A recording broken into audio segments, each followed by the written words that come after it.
The term Archer's paradox refers to the phenomenon of an arrow traveling in the direction it is pointed at full draw, when it seems that the arrow would have to pass through the starting position it was in before being drawn, where it was pointed to the side of the target. The bending of the arrow when released is the explanation for why the paradox occurs and should not be confused with the paradox itself. Flexing of the arrow when shot from a modern center-shot bow is still present and is caused by a variety of factors, mainly the way the string is deflected from the fingers as the arrow is released.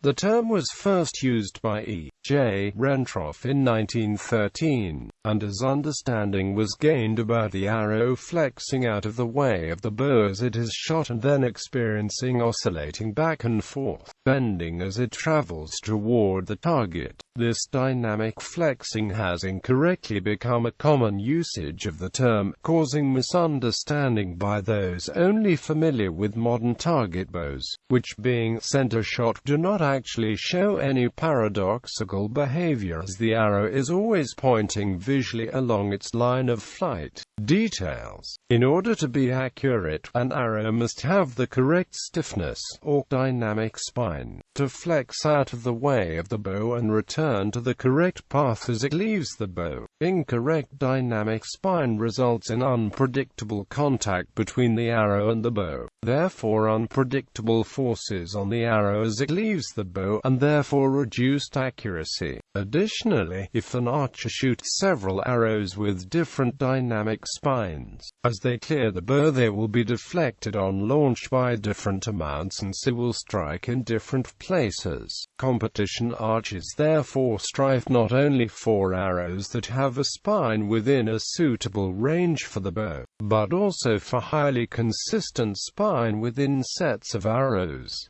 This is done using a static spine tester. Choice of bow and spine. Less powerful bows require arrows with less dynamic spine. Less powerful bows have less effect in deforming the arrow as it is accelerated from the bow, and the arrow must be easier to flex around the riser of the bow before settling to its path. Conversely, powerful bows need stiffer arrows with more spine, as the bow will have a much greater bending effect on the arrow as it is accelerated. An arrow with too much dynamic spine for the bow will not flex, and as the string comes closer to the bow stave, the arrow will be forced off to the side. Too little dynamic spine will result in the arrow deforming too much and being propelled off to the other side of the target. In extreme cases, the arrow may break before it can accelerate, which can be a safety hazard. Calibration. Dynamic spine is largely determined by shaft length, head weight, and static spine. Static spine is the stiffness of the center portion of the shaft under static conditions. The Archery Trade Association static spine test method hangs a 2 pounds weight from the center of a 26 inches suspended section of the arrow shaft. The American Society for Testing and Materials F2031-205 hangs an 880 grams weight from the center of a 28 inches suspended section of the arrow shaft. The British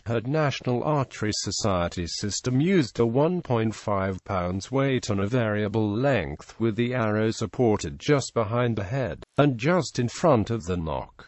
Because of this, GNAS cannot be directly converted to ATA or ASTM. The primary unit of measurement for spine is deflection in thousandths of an inch. Deflection is sometimes converted to pounds of bow weight by dividing 26 by the deflection in inches.